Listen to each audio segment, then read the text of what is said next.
The far fierce and punishing world of Ghost Recon Breakpoint has some huge gameplay changes being made, including weapons, vehicles, player animations, running styles, weapon swaps, the open world, and so much more that I'll be taking you guys through on all the detailed journey of all the new changes coming to Ghost Recon Breakpoint right here in this video. Hey, what's going on folks, Blackwoods here, and Ubisoft has made some massive changes to Ghost Recon Breakpoint's core gameplay mechanisms, bug fixes, and so much more, taking from the community feedbacks driven from the closed beta.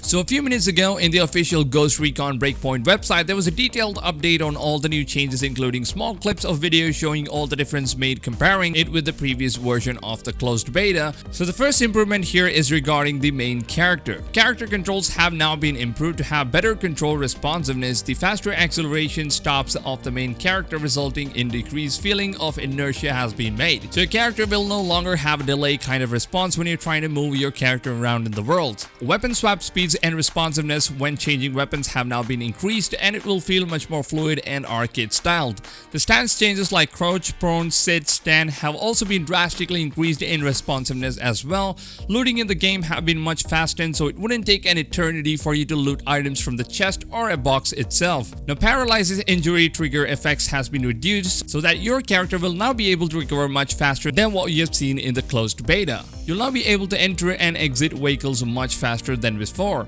They've now added in the action cancellation option, so if you mistakenly interacted with, say, something like opening a chest, collecting an intel from the comms, or entering a vehicle, you can now move the analog stick away to cancel the action you're currently interacting with. Walking and running animations have been vastly improved to look like the players actually sprinting and not floating on the terrain, which is one of the most asked requests from the community to be changed, as it looks so much not realistic and kill the immersion of the entire game. Camera angle view have been now slightly changed. For players in the passenger seats of a vehicle, you'll now be able to look around freely and shoot your targets freely without having the game lock your free look vision. Co-op characters replication have been made. Previously, other online players were visually getting bugged in weird animations such as sliding, teleporting, and incorrect postures, and so much more have now been fixed. And the following changes have also been applied to all the NPCs in the world as well. Changes for driving mechanisms have been made, including the handbrake drifting behaviors where the vehicles will now have better handling. Ground vehicles are less affected by the angles of the slopes to provide a less frustrating and more coherent driving experience, which I believe in my opinion is one of the best things they could have done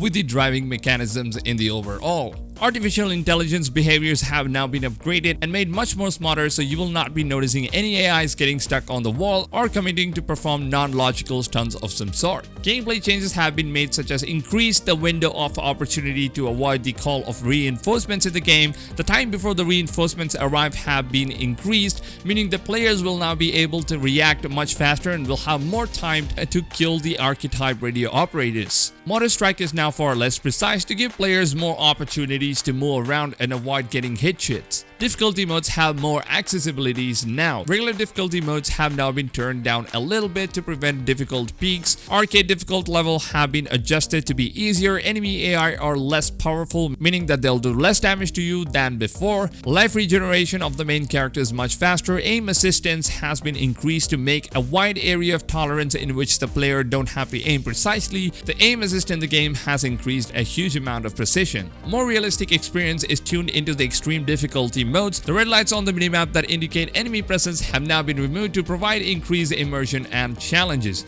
Economy balances have been changed. Game saves for inventory items being lost have now been fixed, and some better graphical visualizations have also been made on the objects, level of details on the characters, and overall in the open world as well. PC players will now have better texture customization options and better frame rates and visual quality optimizations. Ghost Recon Breakpoint's open beta starts on 26th of September up until 29th of the September next week. If you guys are excited for the open beta, then drop a like on this video and make sure to subscribe to the channel, because I will be covering Ghost Recon Breakpoint on this channel, from free roam gameplays to tips and tricks and informations on the game itself. So make sure to subscribe to the channel, turn your notifications on, even though YouTube doesn't notify most of the time, but still I would highly recommend you guys to go ahead and turn the notifications on. So with that being said, I hope you guys have a wonderful day ahead of you all, and I'll see you all on tomorrow's video. Peace out, amigos.